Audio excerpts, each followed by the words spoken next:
ఈరోజు మూలపేటలోని మా జగనన్న ప్రభుత్వంలోని ఇక్కడ ఆయన 70% పూర్తి చేసుకున్న పనులు కావచ్చాయి. ఇప్పుడు కూటమి పరిపాలన ఎలా అవుతుందంటే సొమ్మొకటిది సోకొకటిది అన్న పాలన అవుతుంది. అప్పుడు జగనన్న ఈ పోర్టు తేవడానికి ఆయన ఎన్నైతే ప్రయత్నాలు చేసి ఈ 70% పని పూర్తి చేసుకున్నారో ఈ రోజున ఇదే కాదు, ఎయిర్పోర్ట్ కాదు, అలాగే కాలేజెస్ కాదు, అన్నిటి దగ్గర వాళ్ళు వెళ్ళి ఫొటోస్ తీసుకుని వాళ్ళే చేసామని క్రెడిట్ అనేది వారే తీసుకోవడం జరుగుతుంది. ఇది ఖచ్చితంగా మేము ఖండించే పోరాటం మేము ఆల్రెడీ మొదలుపెట్టాం. మా ఈ పోరాటం అసలు ఆగదు. ఇది ప్రారంభం మాత్రమే.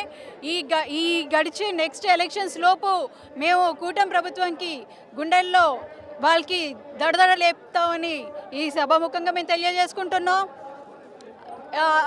ఇప్పుడు నెక్స్ట్ వంశధార కూడా నెక్స్ట్ అది కూడా ప్రాజెక్టు మనమే ఎంత మీరు తెచ్చినప్పటికీ దాని క్రెడిట్ కూడా వాళ్ళే చోరీ తీసుకుంటున్నారు.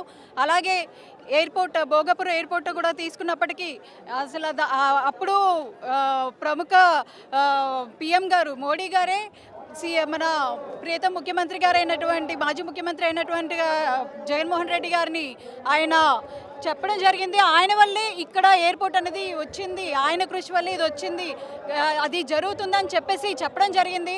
అయితే ఇప్పుడు ఎవరైతే మన శ్రీకాకుళం కాదు మన రామ్మోహన్ నాయుడు గారు ఉన్నారో ఆయనే మొత్తం అంతా తెచ్చినట్టు ఈ కూటమి ప్రభుత్వం వారు చెప్తున్నారు.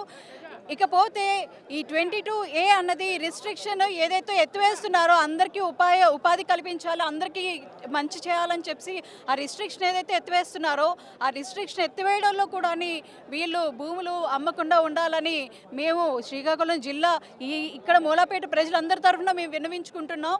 ఇక్కడ ఏమాత్రం స్థలాలు కబ్జా అయినా ఏమైనా అన్యాయంగా అమ్మదలిచినా కానీ మా ఈ ప్రభుత్వం జగనన్న ప్రభుత్వం ఎవరు కూడా మేము ఒప్పుకోము.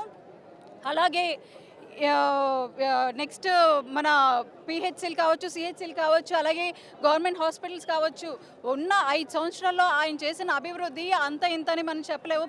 యావత్ భారతదేశం మొత్తం కూడా ఇలాంటి చెప్పి చేసే ముఖ్యమంత్రిని మనం ఎక్కడ చూడలేదు. అలాంటి ముఖ్యమంత్రి చేసిన పనులన్నీ కూడా వీళ్ళే చేసే అంత చేతకానితనం ఉంటుందని నేనైతే అనుకోలేదు. కానీ ఇలాంటి ముఖ్యమంత్రి నెవర్ బిఫోర్ ఎవర్ ఆఫ్టర్. మళ్ళీ 2029 ఎలక్షన్లో కూడా మన జగనన్నే సీఎంగా వస్తారని ఈరోజు సభ చూస్తే ఇదే సాక్ష్యం, ఇదే ఆధారం. మనం 2029లో జగనన్నే ముఖ్యమంత్రి చేసుకుంటున్నాం.